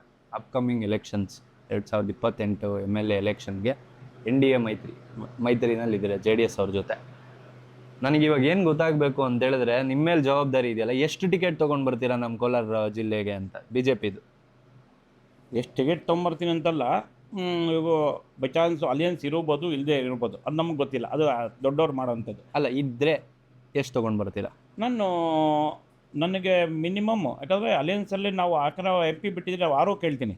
ಮಿನಿಮಮ್ 4ಕ್ಕಿಂತ ಕಡಿಮೆ ತೊಗೊಳಲ್ಲ. ಯಾಕಂದರೆ MP ಬಿಟ್ಕೊಟ್ಟಿದ್ದೀರಿ, ದೊಡ್ಡದು ಒಂದು ಹುದ್ದೆ ಅದು, MPದು ದೊಡ್ಡ ಸೀಟ್ ಬಿಟ್ಕೊಟ್ಟಿದ್ದೀರಿ. ಆ ಕಾರಣಕ್ಕೆ ನಮ್ಗೆ 4 ಕೊಡು ಅಂತ ಕೇಳ್ತೀನಿ. 4 ಬೇಕೇ ಬೇಕು, 4ಅಲ್ಲಿ ನಾವು ಗೆಲ್ತೀವಿ. ಅಲ್ಲ, ನೀವು ಇವಾಗ ಏನು ಕ್ಲೈಮ್ ಮಾಡ್ತಾ ಇದ್ದೀರಾ MP ಬಿಟ್ಕೊಟ್ಟಿದ್ದೀವಿ ಅಂತ? Last time BJP MP Muniswamy ಅವ್ರು ಆಗೋದಕ್ಕೆ ಕಾಂಗ್ರೆಸ್ ಅವರೇ ಸಪೋರ್ಟ್ ಮಾಡಿದ್ರು ಅಂತ ಹೇಳ್ತಾರಲ್ಲ ಕಾಂಗ್ರೆಸ್ ಅವರು ಸಪೋರ್ಟ್ ಮಾಡಿದ್ರು ಅಂತಲ್ಲ. ಅವ್ರು ಬಂದಿದ್ದು ಮುನ್ಸ್ವಾಮಿನ ಗೆಲ್ಲಿಸ್ಬೇಕು, BJPನ ಗೆಲ್ಲಿಸ್ಬೇಕಂತ ಮಾಡಿದ್ದಲ್ಲ. KH ಮುನಿಯಪ್ಪನ ಸೋಲಿಸ್ಬೇಕಂತ ಅವ್ರು ಮಾಡಿರ್ಬೋದು. ಅವ್ರಿಗೆ ವಿಧಿ ಇಲ್ಲ, ಸೋಲಂಥ ವಿಷಯ ಇತ್ತು. KH ಮುನಿಯಪ್ಪನ ಅವರು ಒಂದು ಕೈ ಜೋಡಿಸಿದ್ರು BJP ಪರ ಅಷ್ಟೇ ಹೊರತು BJPನ ಗೆಲ್ಲಿಸ್ಬೇಕು ಅಂತ BJPಗೆ ಶಕ್ತಿ ಇಲ್ಲ ಅಂತಲ್ಲ. BJPಗೆ ಶಕ್ತಿ ಇಲ್ಲ ಅಂದರೆ ಅವ್ರು ಯಾಕೆ ಕೆಲಸ ಮಾಡ್ತಾಯಿದ್ರು BJP ಪರ? ಅಲ್ಲ, ಅಲ್ಲಿದ್ದಿದ್ದೇ 2 ಕ್ಯಾಂಡಿಡೇಟು. ಕಾಂಗ್ರೆಸ್ ಅವ್ರನ್ನ ಸೋಲಿಸ್ಬೇಕಂದ್ರೆ BJP ಅಷ್ಟೇ, ಸೋಲಿಸ್ಬೇಕಂತ, BJPನ ಗೆಲ್ಲಿಸ್ಬೇಕಂತಲ್ಲ. ಸೊ ಅವ್ರ ಪವರ್ ಆ್ಯಡ್ ಆಗಿದ್ರಿಂದ BJP ಗೆಲ್ತು ಅಂತ ಹಂಗಿಲ್ಲ. ನಾವೆಲ್ಲ ಎಲೆಕ್ಷನ್ಗಳೆಲ್ಲ ಹಿಂದೆ ಇರೋಂಥ ಎಲೆಕ್ಷನ್ಗಳು ನೀವು ಅನಾಲಿಸಿಸ್ ತೊಗೊಂಡ್ರೆ 10,000, 10,500, 20,000 ಇಷ್ಟಲ್ಲಿ ನಾವು ಸೋಲ್ತಾ ಇದ್ರಿ. ಅದರಲ್ಲಿ ಕಾಂಗ್ರೆಸ್ ಕ್ಯಾಂಡಿಡೇಟು ನಮ್ಮ ಕ್ಯಾಂಡಿಡೇಟ್ ಬಗ್ಗೆ ಅಪಪ್ರಚಾರ ಮಾಡ್ತಾಯಿದ್ರು. ಅಪಪ್ರಚಾರ ಮಾಡೋದಕ್ಕೆ ಹತ್ರ ಬಂದು ಎಂಟೇರ್ ಪ್ರತಿಯೊಬ್ಬ ಮೋದಿಯವ್ರು ಬಂದಮೇಲೆ ಅದಕ್ಕಿಂತ ವಾಜಪೇಯಿ ಅವರು ಇದ್ದಾಗಿಂದ ಪ್ರತಿಯೊಬ್ಬ 18 ವರ್ಷದ ಯುವಕ ದೇಶದ ಬಗ್ಗೆ ಓಟ್ ಹಾಕ್ತಾರೆ. ಕೋಲಾರದಲ್ಲಿ 7 ಲಕ್ಷ, 7.5 ಲಕ್ಷ, 6.5 ಲಕ್ಷ ಹಿಂಗೆ ಓಟ್ ಹಾಕ್ತಾನೆ ಬಂದಿದ್ದಾರೆ. ಅಥವಾ ಮುನ್ಸ್ವಾಮಿ ಆಗಿರ್ಬೋದು, ಯಾರೇ ಆಗಿರ್ಬೋದು, ನಾವು ಅದು BJP ಗೆಲ್ತಾ ಇದ್ವಿ. ಈ ಸತಿನೂ ಅಷ್ಟೇ, ಇನ್ನೂ ಜಾಸ್ತಿ ಲೀಡಲ್ಲೇ ಗೆಲ್ತಾ ಇದ್ವಿ. ಮುನ್ಸ್ವಾಮಿಗೆ ಕೊಟ್ಟಿದ್ರು ಆಗ್ಬೋದು, ಇನ್ನೊಬ್ರಿಗೆ ಕೊಟ್ಟಿದ್ರು ಆಗ್ಬೋದು. ಮುನ್ಸ್ವಾಮಿ ಅವರು ಕೆಲಸ ಮಾಡಿದರು, ಅವ್ರಿಗೆ ಕೊಟ್ಟಿದ್ರೆ ಚೆನ್ನಾಗಿರ್ತಾಯಿತ್ತು. ಅದು ಪಕ್ಷದ ಆಂತರಿಕ ಡಿಸಿಷನು, ಕೇಂದ್ರದಲ್ಲಿ ನಮ್ಮದೇನಿರಲ್ಲ ಅದರಲ್ಲಿ. ಓಕೆ, ಸೊ ಇವಾಗ ನೀವು ಹೇಳಿದ್ರಿ 4 ಟಿಕೆಟ್ ತೊಗೊಂಡು ಬರ್ತೀನಿ ಅಂತ. ಇವಾಗ ಗೊಂದಲ ತುಂಬ ಇದೆ.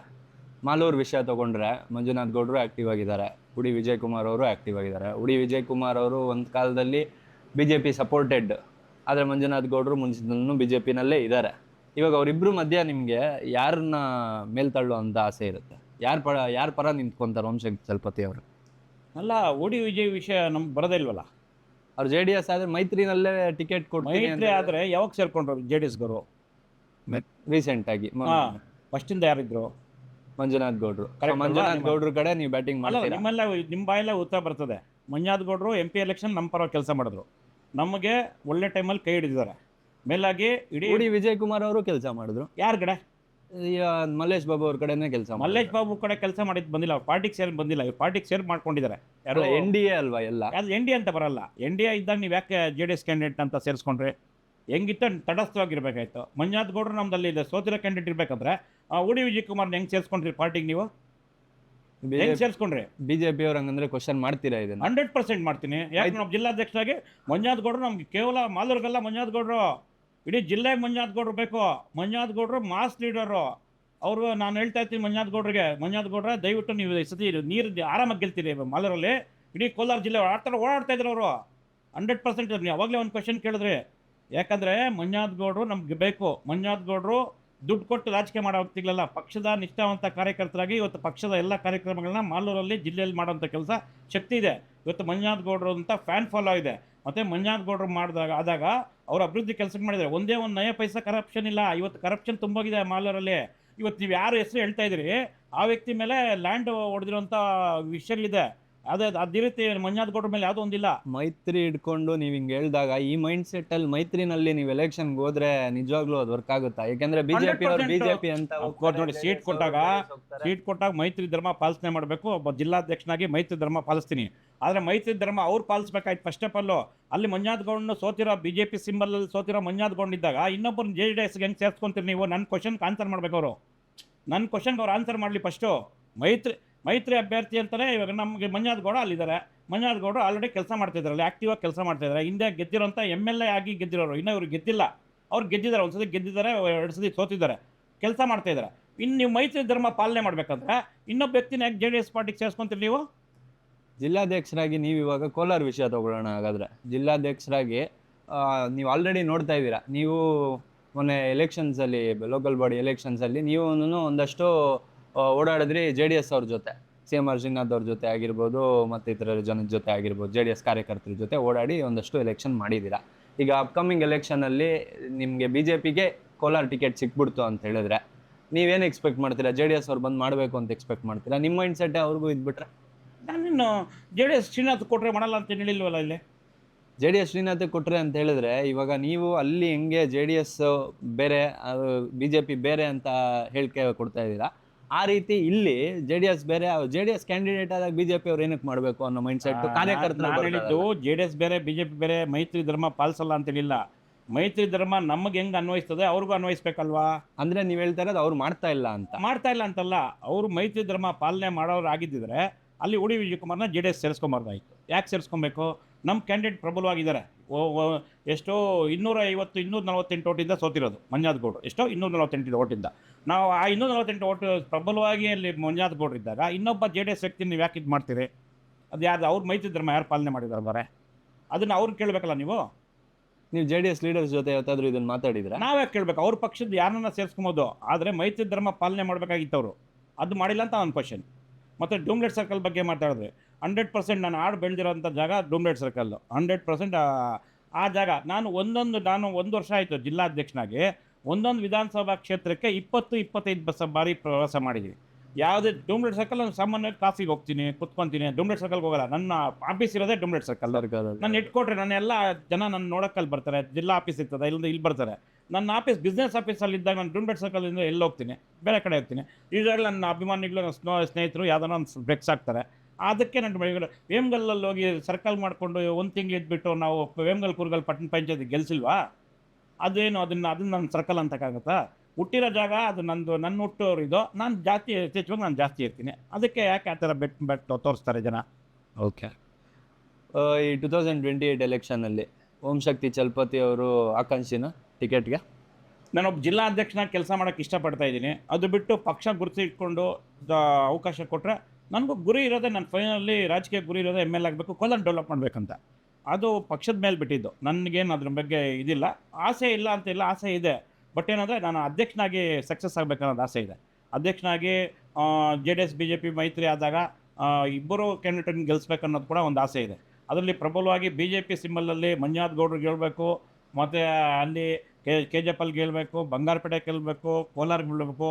ಅಲ್ಲಿ ಇಬ್ಬರು ಕ್ಯಾಂಡಿಡೇಟ್ಗಳನ್ನ ನಮಗೆ ಹಾಗೆ ಒಳ್ಳೆ ಅವಕಾಶ ಕೊಟ್ಟಿದ್ರೆ ಶ್ರೀನಿವಾಸಪುರ ಮುಳುಬಾಗ್ ಗೆಲ್ಲಬೇಕಂತ ಕೂಡ ಆಸೆ ಇದೆ. ಫಸ್ಟು ನಾನು ಅಧ್ಯಕ್ಷನ ಕೆಲಸ ಮಾಡಿ ಸಕ್ಸಸ್ ಆಗಬೇಕು ಅಂತ. ಅದು ಸೆಂಟ್ರಲ್ಲಿ ಪಕ್ಷ ನನ್ನ ಗುರುತು ಹಿಡಿದು ಕೊಟ್ಟರೆ ಯಾವುದೇ ಕೆಲಸ ಮಾಡೋಕ್ಕೆ, ಯಾವುದೇ ಎಲೆಕ್ಷನ್ ಫೇಸ್ ಮಾಡೋಕ್ಕೆ ನಾನು ಸಿದ್ಧ ಇರ್ತೀನಿ. ಇವಾಗ ನೀವು ಕೇಳಲ್ಲ? ನಾನು ಕೇಳಕ್ಕೆ ಬರೋದೇ ಇಲ್ಲ. ಪಕ್ಷ ಏನು ಮಾಡಿದ್ರೆ ತೀರ್ಮಾನ ತಗೊಂಡ್ರೆ ಪಕ್ಷದ ಕಾರ್ಯಕರ್ತ, ನಾನು ಪಕ್ಷದ ಅಧ್ಯಕ್ಷ ಆಗಿ ಉಳಿಯೋಕ್ಕೆ ಇಷ್ಟಪಡ್ತೀನಿ. ಕೊಟ್ಟರೆ ಮಾಡ್ತೀರಾ? ತುಂಬ ಆಸೆ ಇದೆ, ಬಟ್ ನಾನು ಅಪೀಲ್ ಮಾಡೋಕ್ಕೆ ಬರಲ್ಲ. ಪಕ್ಷ ಗುರುತು ಹಿಡಿದು ಕೊಟ್ಟರೆ ತಗೊಂತೀವಿ. ಸರ್, ಇವಾಗ ಬಂಗಾರಪೇಟೆಗೆ ಹೋಗೋಣ. ಬಂಗಾರಪೇಟೆ ವಿಷಯ ಬಂದರೆ ಮಲೇಶ್ ಬಾಬು ಅವರು MP ಆದರು. ಅಲ್ಲಿ ತುಂಬ ಓಡಾಡಿ ಪ್ರಬಲವಾಗಿ ಎಲೆಕ್ಷನ್ ಗೆಲ್ಲಬೇಕು ಅಂತ ಎಲೆಕ್ಷನ್ ಮಾಡಿದವರು, ಮತ್ತು ಮಾರ್ಜಿನ್ ಓಟಲ್ಲಿ ಸೋತವರು. ಅವರನ್ನು ನೀವು NDA ಅಭ್ಯರ್ಥಿಯಾಗಿ ಕರ್ಕೊಂಬಂದು ಅವರನ್ನು MP ಆಗಿ ಗೆಲ್ಲಿಸಿದ್ರಿ. ಹಳೆ MP ನಮ್ಮ ಮುನ್ಸ್ವಾಮಿ ಅವರು ಇವಾಗ MP ಸ್ಥಾನ ಬಿಟ್ಕೊಟ್ರು, ಆ ಸೀಟನ್ನು ಬಿಟ್ಕೊಟ್ರು. ಅಂದರೆ MP ಆಗಿದ್ದವರು ಆಯಿತು ಅಂತ ಪಕ್ಷ ಹೇಳಿದ ತಕ್ಷಣ ಹಿಂದೋದ್ರು. ಇವಾಗ ಅವರ ಆಸೆ ಬಂಗಾರಪೇಟೆ ಮೇಲೆ ಹೋಗಿದೆ ಅಂತ ಹೇಳ್ತಾರೆ. ಅಲ್ಲಿ ಓಡಾಡ್ತಾ ಇದ್ದಾರೆ, ಆ್ಯಕ್ಟಿವ್ ಆಗಿದ್ದಾರೆ, ಎಲೆಕ್ಷನ್ ಮಾಡಬೇಕು ಅಂತ ಇದ್ದಾರೆ.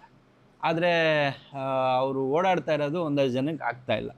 ಈ ಮೈತ್ರಿ ಇರೋದ್ರಿಂದ ಇವೆಲ್ಲ ಕಾಮನ್ ಅಲ್ವಾ ಸ್ವಲ್ಪ? ಸೊ ನಿಮ್ಗೇನು ಅನಿಸುತ್ತೆ? ಬಿಟ್ಕೊಡ್ಬೇಕಾ ಅವರು ಒಂದು ಸೀಟು, ಮೈತ್ರಿ ಅವರು BJPಗೆ ಬಿಟ್ಕೊಡ್ಬೇಕು ಅಂತ ಅನಿಸುತ್ತಾ? ಇಲ್ಲ. ಅಲ್ಲಿ ಮಲೇಶ್ ಬಾಬು 2 ಸತಿ ಕಂಟೆಸ್ಟ್ ಮಾಡಿದರು.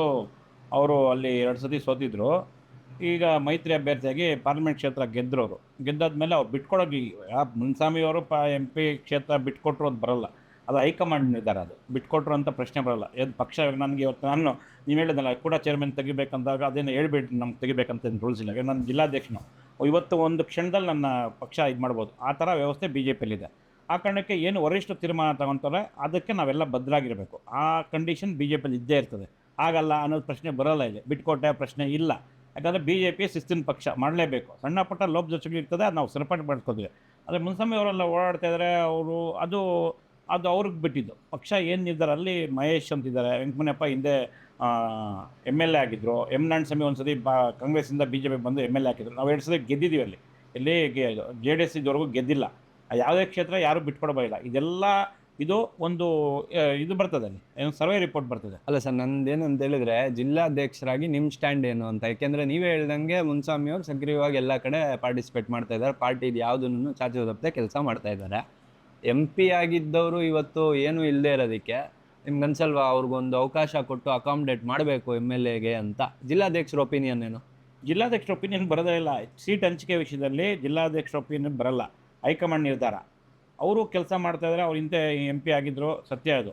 ಈಗ ಅವ್ರಿಗೊಂದು ಅಕಾಮಿಡೇಟ್ ಮಾಡಬೇಕು, ಸತ್ಯ. ಅದು ಇಂಥ ಜಾಗ ಮಾಡಬೇಕು, ಅಂಥ ಜಾಗ ಮಾಡಬೇಕು ಅಂತ ಜಿಲ್ಲಾಧ್ಯಕ್ಷನಿಗೆ ಬರಲ್ಲ. ಅಕಾಮಿಡೇಟ್ ಮಾಡ್ತೀರಾ ಹೇಗಾದರೂ? ಇದು ದಿಲ್ಲಿ ರಾಜ್ಯದವ್ರು ಮಾಡ್ತಾರೆ, ರಾಜ್ಯಾಧ್ಯಕ್ಷರು ದಿಲ್ಲಿಗೆ ಸಂಬಂಧಪಟ್ಟಿದ್ದು. ಜಿಲ್ಲಾಧ್ಯಕ್ಷರು ವ್ಯಾಪ್ತಿಯಲ್ಲಿ ಬರಲ್ಲ ಅದು.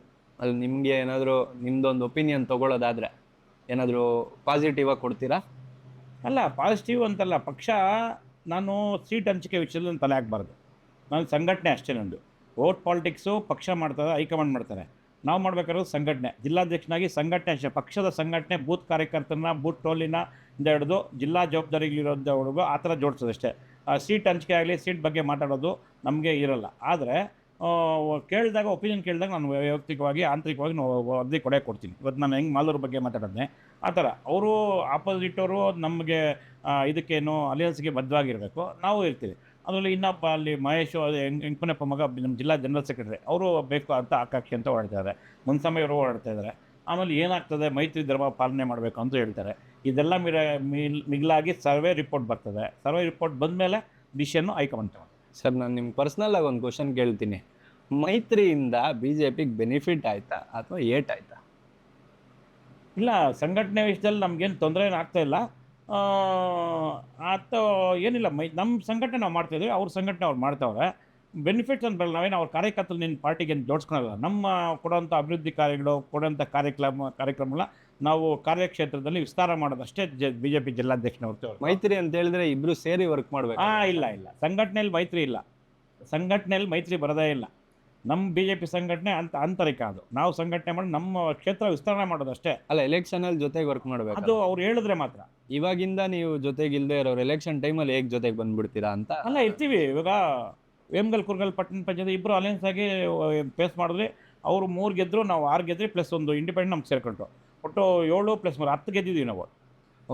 ಓಂ ಶಕ್ತಿ ನಾಯಕತ್ವದಲ್ಲಿ ಮೈತ್ರಿನಲ್ಲಿ ವರ್ಕ್ ಮಾಡಬೇಕಾದ ಪರಿಸ್ಥಿತಿ ಬಂದರೆ ನೀವು ನಿಮ್ಮೆಲ್ಲ ಕಾರ್ಯಕರ್ತರನ್ನು ಕನ್ವಿನ್ಸ್ ಮಾಡಿ ವರ್ಕ್ ಮಾಡೋ ಥರ ಮಾಡ್ತಾರೆ. ಪಾರ್ಟಿ ಡಿಸಿಷನ್ನು ನನ್ನ ವೈಯಕ್ತಿಕ ಬರಲ್ಲ. ಪಾರ್ಟಿ ನೀವು ಹೋಗಿ ಮಾಡಬೇಕು. ಪಾರ್ಟಿ ಏನು ಡಿಸಿಷನ್ ಅದಕ್ಕೆ ನಾವು ಬದ್ಧ. ಅಲ್ಲ, ನೀವು ಬದ್ಧ ಇದ್ದೀರಾ. ಕೆಳಗಡೆ ತಳಮಟ್ಟದಲ್ಲಿ ತುಂಬ ಡಿಫ್ರೆನ್ಸ್ ಆಫ್ ಒಪಿನಿಯನ್ ಇರುತ್ತೆ ಸರ್. ಇವಾಗ ನಿಮ್ಮ ಲೆವೆಲಲ್ಲಿ ಒಪ್ಕೊಬೋದು, ಆಯಿತು ನೀವು ಮಾಡ್ತೀರಾ. ಹಳ್ಳಿಗಳಲ್ಲಿ ಜಿದ್ದಿ ನಡೆದಿರುತ್ತೆ ಜೆ ಡಿ ಎಸ್ಗೆ ಬಿ ಜೆ ಪಿಗೆ. ಇವಾಗ ಇಬ್ಬರು ಜೊತೆಗೆ ವರ್ಕ್ ಮಾಡ್ಬಿಡಿ ಅಂತ ಹೇಳಿದಾಗ ನೀವು ಅವ್ರನ್ನ ಕನ್ವಿನ್ಸ್ ಮಾಡೋದು ಒಂದು ದೊಡ್ಡ ಟಾಸ್ಕು. ಅದನ್ನು ಮಾಡ್ತೀರಾ ಅಂತ ನೋಡಿ. ಬಿ ಜೆ ಪಿಯಲ್ಲಿ ದೇಶ ಮೊದಲು, ಪಕ್ಷ ಆಮೇಲೆ. ಆದರೆ ಚಿಹ್ನೆ ಅಂತ ಬಂದಾಗ ವ್ಯಕ್ತಿ ಕಾಣಿಸೋದೇ ಇಲ್ಲ ನಮಗೆ. ಇವಾಗ ಹೆಂಗೆ ಮಲ್ಲೇಶ್ ಬಾಬು ಅವ್ರು ಗೆದ್ದರು, ನಾವು ಕೆಲಸ ನಮಗೆ ಅವ್ರಿಗೆ ಅಂತ ಕೆಲಸ ನಾವು ಮಾಡಿದ್ದು, ಗ್ರೌಂಡಲ್ಲಿ ಇಳಿದೆವು. ಬಿ ಜೆ ಪಿ ಅವ್ರು ಕೆಲಸ ಮಾಡಿದ್ದು ಪಾರ್ಲಿಮೆಂಟ್ ಎಲೆಕ್ಷನಲ್ಲಿ ಹೆಂಗೆ ಮಾಡಿದ್ರಿ? ಮಲ್ಲೇಶ್ ಬಾಬುನ ನೋಡಿದ್ರಾ? ಪಕ್ಷ ಮೋದಿಯವ್ರು ನೋಡ್ತೀವಿ, ಚಿಹ್ನೆ ನೋಡ್ತೀವಿ ಅಷ್ಟೇ. ಸೊ ಈ ಮೈಂಡ್ ಸೆಟ್ ನಿಮ್ದೇನಿದೆ, ನಿಮ್ಮೆಲ್ಲ ಕಾರ್ಯಕರ್ತರದ್ದು ಇದೇ ಮೈಂಡ್ ಸೆಟ್ ಇದೆ. ಸಾಮಾನ್ಯ ಕಾರ್ಯಕರ್ತ, ನನ್ನ ತುಂಬ ಬೂತ್ ಕಾರ್ಯಕರ್ತ. ನಾನು ಜಿಲ್ಲಾಧ್ಯಕ್ಷ ಆಗಿದ್ದೀನಿ. ನಂತರ ಇನ್ನೊಬ್ಬ ಯಾವುದೋ ಬೂತ್ ಕಾರ್ಯಕರ್ತ ನಾಳೆ ಜಿಲ್ಲಾಧ್ಯಕ್ಷ ಆಗ್ತಾನೆ. ಅವ್ನ ಮೈಂಡ್ ಸೆಟ್ಟು ಓಂ ಶಕ್ತಿ ಜಲಪತಿ ಮೈಂಡ್ ಸೆಟ್ಟೇ ಸೇಮ್ ಆ್ಯಸ್ ಇಟ್ ಈಸ್. ಏನು ಚೇಂಜಸ್ಸೇ ಇರಲ್ಲ ಇಲ್ಲಿ. ಬಿ ಜೆ ಪಿ ಬ್ಲಡ್ ಪೂರ್ತಿ ಹಿಂಗೆ 100%. ಯಾರೋ ಸೆಂಟ್ರಲ್ ಬಂದು ಹೋಗೋರು ಇರ್ತಾರಷ್ಟೇ. ನಾವು ದೇಶಕ್ಕಾಗಿ ಕೆಲಸ ಮಾಡೋರು.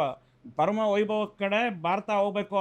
ಅದು ನಮ್ಮ ಇದು ಸಂಘದ ಶಿಸ್ತಿನ ಸಿಪಾಯಿ. ನಾನು ಸಂಘ ಹೇಳ್ಕೊಟ್ಟಿರೋದು, ಪಾರ್ಟಿ ಅದನ್ನೇ ಹೇಳ್ಕೊಡ್ತದೆ ನನಗೆ. ಅದನ್ನೇ ನಾನು ಮಾಡೋದು. ಹಿಂದುತ್ವ ಮೈನ್ ಅಜೆಂಡಾ ನಂದು. ಹಿಂದುತ್ವ ಬಿಟ್ಟರೆ ಓಂ ಶಕ್ತಿ ಚಲಪತಿ ಇಲ್ಲ, ಓಂ ಶಕ್ತಿ ಚಲಪತಿ ಬಿಟ್ಟರೆ ಹಿಂದುತ್ವ ಇಲ್ಲ. ಬಿ ಜೆ ಪಿ ಕೂಡ ಅಷ್ಟೇ. ಹಿಂದುತ್ವ ಬಿಟ್ಟರೆ ಬಿ ಜೆ ಪಿಲಿ ಒಂದು ಕ್ಷಣ ಇರಲ್ಲ. ನಾನು ಜೆ ಡಿ ಎಸ್ ಅವ್ರದ್ದು ಬೇರೆ ಸಿದ್ಧಾಂತ ಇರ್ಬೋದಲ್ಲ, ಅವರು ನಿಮ್ಗೆ ನಿಜವಾಗ್ಲೂ ಸಪೋರ್ಟ್ ಮಾಡ್ತಾರಾ? ಮಾಡಲೇಬೇಕು ಅವ್ರು ಗೆಲ್ಲಬೇಕಾದ್ರೆ. ಇಲ್ಲಾಂದರೆ ನಾವು ಸಾಮಾನ್ಯ ಪಕ್ಷ ಅಂತ ಇರಬೇಕಾದ್ರೆ ಬೇಕೇ ಇಲ್ಲ. ನಮ್ಮ ಶಕ್ತಿ ಇದೆಯಲ್ಲ ನಮ್ದು. ಈಗ ನಾವಾಗ ಉದಾಹರಣೆ ಬಿಜೆಪಿಗೆ JDS ಬೇಡ, ಆದ್ರೆ JDSಗೆ BJP ಬೇಕು ಅಂತ ಈ ಸ್ಟೇಟ್ಮೆಂಟ್ ನಿಮ್ಗೆ ಎಷ್ಟು ಸರಿ ಅನ್ಸುತ್ತೆ? ನಾನು ಹಂಗೆ ಹೇಳ್ತಾ ಇಲ್ಲ, ತಪ್ಪದು. ನಮಗೆ JDS ಬೇಡ ಅಲ್ಲ, ನನ್ನ ಕ್ವಶನ್ ಇದು. BJPಗೆ JDS ಬೇಡ, ಆದ್ರೆ JDSಗೆ BJP ಬೇಕು. ಆ ಥರ ನನ್ನ ಮೆಂಟಾಲಿಟಿ. ನಂದೇನಿದ್ರು ಪಕ್ಷ ಯಾವ ನಿರ್ಧಾರ ತಗೊಳ್ತದೋ ಅದಕ್ಕೆ ನಾವು ಬದ್ಧವಾಗಿರ್ತೀವಿ. ಅದರಲ್ಲಿ ನನಗೆ ನೋವಾದರೆ ಕೂಡ ವೈಯಕ್ತಿಕವಾಗಿ ನನಗೆ ನೋವು, ನನ್ನ ಕಾರ್ಯಕರ್ತರು ನೋವಾದ್ರೂ ಪಕ್ಷದ ನಿರ್ಧಾರ ಇಂಪಾರ್ಟೆಂಟ್, ಅದು ಫೈನಲ್, ಸರ್ವೋಚ್ಚ. ಅದ್ರಲ್ಲಿ ರಾಜಿ ಆಗಲ್ಲ. ಅದಕ್ಕೆ ನಾವು ತಲೆನೋ ಇದು ಅನ್ನೋದು ಬರೋದೇ ಇಲ್ಲ ನಮ್ಮ ಮನಸ್ಸು. ಪಕ್ಷ ನಿರ್ಧಾರಕ್ಕೆ ನಾವೆಲ್ಲ ಬದ್ಧರಾಗಿರ್ತೇವೆ. BJP ಏನ್ ಹೇಳಿದ್ರೆ ಅದು ಮಾಡ್ತಾರೆ, ಅಷ್ಟೇ ಫೈನಲ್. ಓಂ ಶಕ್ತಿ ಚಲಪತಿ ಅವ್ರಿಗೆ BJP ಏನ್ ಹೇಳಿದ್ರು ಮಾಡ್ತಾರೆ 100%. ಅದ್ರಲ್ಲಿ ನಂದು ವೈಯಕ್ತಿಕ ಅಂತ ನಿರ್ಧಾರ ಏನೂ ಇರಲ್ಲ. ಓಕೆ, KGF ಮಾತಾಡೋಣ. 2 ಸಲ ಟಿಕೆಟ್ ಕೊಟ್ಟಿದ್ದೀರಾ, ಆದರೆ ಸೋತಿದ್ದಾರೆ ಕ್ಯಾಂಡಿಡೇಟು. 3ನೇ ಸಲಿನೂ ಟಿಕೆಟ್ ಕೇಳ್ತೀರಾ? 4 ಸತಿ ಟಿಕೆಟ್ ಕೊಟ್ಟಿದ್ರು ಅವ್ರಿಗೆ. 2 ಸತಿ ಒಬ್ಬ ಸತಿ ಸಂಪಗಿ ಅವ್ರಿಗೆ ಫಸ್ಟ್ ಕೊಟ್ಟಿದ್ರು, ಗೆದ್ದಿದ್ರು. 2ನೇ ಸತಿ ಅವ್ರ ತಾಯಿ ನಿಂತು ಗೆದ್ರು. 3ನೇ ಸತಿ ಅವ್ರ ಮಗಳಿಗೆ ಕೊಟ್ಟಿದ್ರು. ಕಳೆದ 2 ಸಲಿಯಿಂದ ಸೋತಿದ್ದಾರೆ. ಅದು ಪಕ್ಷದ ನೋಡ್ತಾರೆ ಆ್ಯಕ್ಟಿವಿಟೀಸು, ಹೆಂಗೆ ಕೆಲಸ ಮಾಡ್ತಾ ಇದ್ದಾರೆ, ಇವಾಗ ಇರೋವಂಥ MLA ಏನು ಮಾಡ್ತಾ ಇದ್ದಾರೆ. ಅಲ್ಲಿ ಒಂದು ನೆಗೆಟಿವ್ ಇದೆ. ಅಲ್ಲಿರೋ ಆ M1 ಮೇಲೆ ಏನೋ ಸಣ್ಣ ಪುಟ್ಟ ಕೆಲಸ ಮಾಡೋಕ್ಕೆ ಹೋದರೆ ಕೂಡ ಇನ್ನೊಬ್ಬ ವ್ಯಕ್ತಿ ಬಂದು ಸೂಪರ್ MLA, ಕೋಲಾರ ಥರ ಅಲ್ಲೊಬ್ಬ ಸೂಪರ್ MLA ಇದ್ದಾರೆ, ಅಲ್ಲಿ ಕೆಲಸ ಆಗ್ತಾ ಇಲ್ಲ.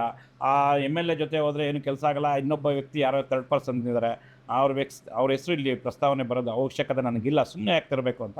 ಆದರೆ ನನ್ನ ಮಾಹಿತಿ ಪ್ರಕಾರ ಜಿಲ್ಲಾಧ್ಯಕ್ಷನಾಗಿ ಸಂಘಟನೆಗಳಲ್ಲಿ ನಮ್ಮ ಕಾರ್ಯಕರ್ತರು ಹೇಳಿದ್ರೆ, ಅಣ್ಣ ನಮ್ಮ ಕ್ಯಾಂಡಿಡೇಟ್ನ ನೀವು ಹಾಕ್ರಿ, ಕರೆಕ್ಟಾಗಿ ಒಳ್ಳೆ ವ್ಯಕ್ತಿಗಳನ್ನ ಹಾಕಿದಾಗ 100% ನಾವು ಗೆಲ್ಲೋ ಚಾನ್ಸಸ್ ಇದೆ. ಯಾಕಂದರೆ ಅಲ್ಲಿ ಸೂಪರ್ MLA ಇದೆ, ಅವ್ರ ಹತ್ರ ಹೋದ್ರೆ ಮಾತ್ರ ಕೆಲಸ ಬೇಕು. ಕಾರ್ಯಕರ್ತರು ಮತ್ತು ಜನ ಎಲ್ಲ ರೋಸ್ ಹೋಗಿದ್ದಾರೆ ಇವಾಗಿರೋ ಪ್ರಸ್ತುತ MLA ಬಗ್ಗೆ. ನಾವು ಇಲ್ಲಿ BJP 2 ಸತಿ ಗೆದ್ದಿದ್ದಾರೆ, ಹತ್ತತ್ರ ಬಂದು ಸೋಲ್ತಾ ಇದ್ದೀರಿ. ಆ ಕಾರಣಕ್ಕೆ ಒಳ್ಳೆ ವ್ಯಕ್ತಿಗಳು ಕೊಡಬೇಕಂತಿದೆ. ಅದು ಪಕ್ಷದ ನಿರ್ಧಾರ. ಪಕ್ಷ ಯಾರು ಕೊಟ್ರೇನು ಅವರು ಸಂಪಂಗಿಯವರು ಕೆಲಸ ಮಾಡ್ತಾಯಿದ್ದಾರೆ, ಇಲ್ಲ ಅಂತಲ್ಲ. ಏನು ಪಕ್ಷ ನಿರ್ಧಾರ ತಗೊತದೋ ಆ ನಿರ್ಧಾರಕ್ಕೆ ನಾವು ಬದ್ಧವಾಗಿರ್ತೀನಿ. ಗೆಲ್ಲಬೇಕನ್ನೋ ಒಂದು ಆಸೆ ಅಂತೂ ನನಗಿದೆ. ಶ್ರೀನಿವಾಸಪುರದಲ್ಲಿ ಬೇಸ್ ಇಲ್ಲ ಅಲ್ಲ BJP ಅವ್ರದ್ದು?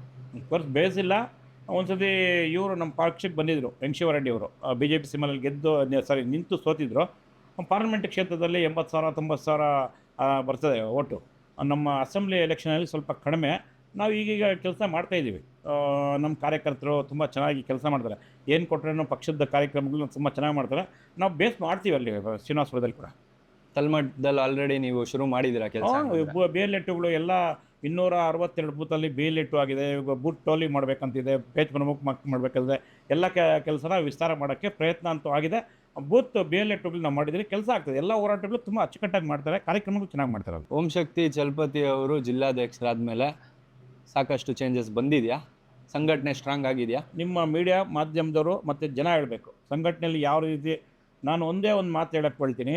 ನಾನು ಜಿಲ್ಲಾಧ್ಯಕ್ಷ ಆದಾಗ ಒಂದು ನನ್ನ ಸ್ನೇಹಿತರದ್ದು ಆಂತರಿಕ ಇರುವಂಥ ಸ್ನೇಹಿತರ ಹತ್ರ ಹೇಳಿದ್ದೆ, 6 MLA ಗೆಲ್ಲಿಸ್ತೀನಿ, 1 MP ಗೆಲ್ಲಿಸ್ತೀನಿ, 28 ಜಿಲ್ಲಾ ಪಂಚಾಯತಿ ಗೆಲ್ಲಿಸ್ತೀನಿ, 156 ತಾಲೂಕ್ ಪಂಚಾಯತಿ ಗೆಲ್ಲಿಸ್ತೀನಿ, ಎಲ್ಲ ಮೆಂಬರ್ ಗೆಲ್ಲಿಸ್ತೀನಿ ಅಂತ ನಾನು ಆಗ್ದಾನಲ್ಲ ಅಧ್ಯಕ್ಷ. ಪಕ್ಷದ ವ್ಯವಸ್ಥೆಯನ್ನು ಕೋಲಾರದಲ್ಲಿ ತರ್ತೀನಿ. ಅದನ್ನು ನಾನು ಮಾಡೋಕ್ಕೆ ಇವತ್ತು ಪ್ರಯತ್ನ ಮಾಡ್ತಾಯಿದ್ದೀನಿ. ಅದಕ್ಕೆಲ್ಲ ನೇರ ನಮ್ಮ ಪ್ರಶಿಕ್ಷಣಗಳೇ ಉತ್ತರ ಕೊಟ್ಟಿದ್ದೀನಿ. ಕೋಲಾರದಲ್ಲಿ 6 ಪ್ರಶಿಕ್ಷಣ ಆಯಿತು, 6 SR ಆಯಿತು. ಇವು ಮತ್ತೆ ಇನ್ನೊಂದು ಸತಿ SIR ಆಗ್ತಾಯಿದೆ.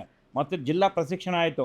ಸುಮಾರು ರಾಜ್ಯದಿಂದ 18 ಜನ ಎಲ್ಲ ಅವಧಿಗಳು ತಗೊಂಡೋಗಿ ಬಂದಿದ್ದು. ಕೋಟಾ ಶ್ರೀನಿವಾಸ್ ಪೂಜಾರಿಯಿಂದ ಹಿಡಿದು ಸುರೇಶ್ ಕುಮಾರಿಂದ ಹಿಡಿದು ರವಿಕುಮಾರಿಂದ CT ರವಿಯಿಂದ ಹಿಡಿದು ಎಲ್ಲ ಅವಧಿ ತೊಗೊಂಡೋಗಿ ಬಂದವರು ಕೂಡ ನಮ್ಮ ಅಚ್ಚುಕಟ್ಟು, ನಮ್ಮ ವ್ಯವಸ್ಥೆ, ನಮ್ಮ ಕಾರ್ಯ ಪದ್ಧತಿ ಎಲ್ಲ ನೋಡಿ ತುಂಬ ಮೆಚ್ಕೊಂಡಿದೆ. ಕೋಲಾರ ಕೂಡ ಸಂಘಟನೆಯಲ್ಲಿ ಮುಂಚೂಣಿ. ನಾವೆಲ್ಲ ಸಾಧಿಸ್ತೀನಿ ಅಂತ ಹೇಳಲ್ಲ. ನಾನು ಪಾರ್ಟಿ ವ್ಯವಸ್ಥೆನ ತರೋಕ್ಕೆ ಫಸ್ಟ್ ಪ್ರಯತ್ನ ಆಗ್ತೀನಿ. ಮುಂದಿನ ವ್ಯಕ್ತಿ ಯಾವ ರೀತಿ ತೊಗೊಂಡೋಗ್ತಾನೆ ಅದಕ್ಕೆ ಅವ್ರಿಗೆ ಬಿಟ್ಟಿದ್ದು. ನನ್ನ ಅವಧಿಯಲ್ಲಿ BJP ವ್ಯವಸ್ಥೆ ಕೋಲಾರದಲ್ಲಿರಬೇಕು. ಯಾವುದೇ ವ್ಯಕ್ತಿ ಇಂಪಾರ್ಟೆಂಟ್ ಅಲ್ಲ, ಪಕ್ಷ ಇಂಪಾರ್ಟೆಂಟ್. ಇದು ನನ್ನ ತೊಗೊಂಡಿರೋದು ನಿರ್ಧಾರ. ಓಕೆ ಸರ್, ನಿಮ್ಮ ಶಾಲ್ ನೋಡ್ತಾ ಇದ್ದೆ, ಜೈ ಶ್ರೀರಾಮ್ ಅಂತ ಹಾಕ್ಕೊಂಡು ಬಂದಿದ್ದೀರಾ. ನಮಗೆಲ್ಲ ಗೊತ್ತಿರೋ ವಿಷಯನೇ, ನೀವು ತುಂಬ ಹಿಂದುತ್ವವಾದಿ, ಕಟಾರಿ ಹಿಂದೂ. ಆದರೆ BJP ಪವರಲ್ಲಿ ಇದ್ದಾಗ ಹಿಂದುತ್ವಕ್ಕೋಸ್ಕರ ಹೋರಾಡಿದ ಹುಡುಗರು ಮತ್ತು ಆ ಕಾರ್ಯಕರ್ತರು ಏನಿದ್ದಾರೆ ಅವ್ರನ್ನೆಲ್ಲ ಕಡೆಗಣಿಸ್ತಾರೆ ಆಮೇಲೆ ಅಂತ. ಅವ್ರಿಗೆ ಬಂದ ಮೇಲೆ ಅವ್ರನ್ನ ಆ್ಯಕ್ಚುಲಿ ಚೆನ್ನಾಗಿ ನೋಡ್ಕೊಳ್ಳಲ್ಲ, ಕೇಸ್ಗಳು ಮಾಡಿರ್ತಾರೆ, ಕಮ್ಮಿ ಕೇಸ್ಗಳಾಗಿರ್ತವೆ. ಆ ಥರ ಒಂದಷ್ಟು ಏನೇನಿರುತ್ತೆ ಅದನ್ನು BJP ಫೋಕಸ್ ಮಾಡಿ ಅದನ್ನು ಸಾಲ್ವ್ ಮಾಡೋದಕ್ಕೇನು ಮಾಡಲ್ಲ ಅಂತ ಕಾರ್ಯಕರ್ತರಲ್ಲಿ ಒಂದಷ್ಟಿದೆ. ಇದು ನಾನು ಎಷ್ಟೋ ಜನ ಕಾರ್ಯಕರ್ತರ ಹತ್ರ ಮಾತಾಡಿ ಈ ಕ್ವೆಶನ್ ನಿಮ್ಮನ್ನು ಕೇಳ್ತಾ ಇದ್ದೀನಿ. ಸುಮ್ಮನೆ ಹಂಗೆ ಅವ್ರು ಯಾರೋ ಹೇಳಿದ್ರು ಇವರು ಯಾರೋ ಹೇಳಿದ್ರು ಅಂತಲ್ಲ. ಕಾರ್ಯಕರ್ತರು ಆ ನೋವನ್ನು ಹೇಳ್ಕೊಂಡಿರೋ ಕಾರ್ಯಕರ್ತರು ಇದ್ದಾರೆ. ಬೇಕಾದರೆ ನಾನು ನಿಮ್ಮನ್ನ ಅವ್ರ ಹತ್ರ ಮಾತಾಡಿಸ್ತೀನಿ ಪರ್ಸ್ನಲ್ಲಾಗಿ. ಸೊ ಇದಕ್ಕೆ ಏನು ಆನ್ಸರ್ ಮಾಡಿದ್ರಿ? ಇವಾಗ ನೀವು ಜಿಲ್ಲಾಧ್ಯಕ್ಷರು, ಇದು this is the right time for me to ask you this question. ಹೇಗೆ ಏನು ಮಾಡಬೇಕು ಅಂತ ಅನ್ಸುತ್ತೆ ನಿಮಗೆ? ಅವ್ರಿಗೋಸ್ಕರ ಏನಾದರೂ ಮಾಡಬೇಕು ಅಂತ ಅನ್ಸುತ್ತಾ? ಮತ್ತು ಪಾರ್ಟಿ ಪರ ಏನಿದು, ಪಾರ್ಟಿಯವ್ರು ಏನು ಸ್ಟ್ಯಾಂಡ್ ತೊಗೊತಾರೆ ಮುಂದಕ್ಕೆ ಅವ್ರ ಬಗ್ಗೆ? ಏನೇ ನಮ್ಮಲ್ಲಿ ಇವತ್ತು ಲೀಗಲ್ ಸೆಲ್ ಅಂತ ಒಂದಿದೆ. ಅದರಲ್ಲಿ ಇವತ್ತು ಸಾಕಷ್ಟು ಜನ ಅಡ್ವೊಕೇಟ್ಸ್ ಕೆಲಸ ಮಾಡ್ತಾರೆ. ಅಫ್ಕೋರ್ಸ್ ನೀವು ಹೇಳ್ದಂಗೆ ಯಡಿಯೂರಪ್ಪನವರಿದ್ದಾಗ ಹಿಂದೆ ಎಷ್ಟೊಂದು ಕೇಸುಗಳು ಕಾರ್ಯಕರ್ತರ ಮೇಲೆ ಹಾಕಿದ ಕೇಸುಗಳು ತೆಗ್ಸಿದ್ದಾರೆ.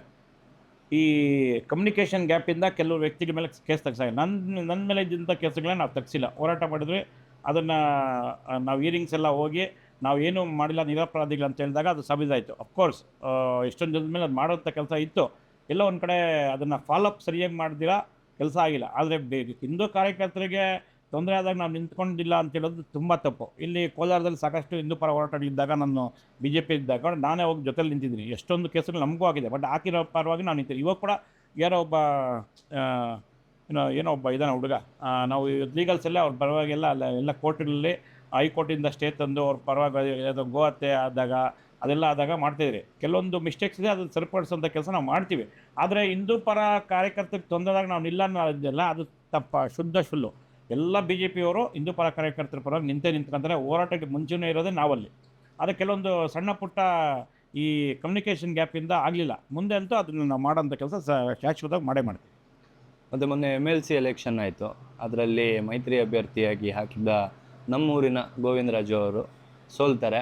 ಕಾರಣ ಕ್ರಾಸ್ ವೋಟಿಂಗು. BJPಯವರು ಕ್ರಾಸ್ ವೋಟಿಂಗ್ ಮಾಡಿದ್ದಾರೆ ಅಂತ ಒಂದಷ್ಟು ಮಾಹಿತಿ ಹರಿದಾಡ್ತು. ನಿನ್ನೆ ದಿಲ್ಲಿಯಲ್ಲಿ ಹೈಕಮಾಂಡ್ ಕರೆದಿದ್ರು ಮಾನ್ಯ ರಾಜ್ಯಾಧ್ಯಕ್ಷರು ವಿಜೇಂದ್ರಣ್ಣನ, ಅಶೋಕ್ ಅವ್ರನ್ನ. ಅದ್ರ ಬಗ್ಗೆ ಒಂದು ಎನ್ಕ್ವೈರಿ ಮಾಡಿ ಒಂದಷ್ಟು ಜನ ಸಮಿತಿ ಅಂತ ಮಾಡಿ ಅದ್ರ ಬಗ್ಗೆ ರಿಪೋರ್ಟ್ ಕೊಟ್ಟಿದ್ದಾರೆ.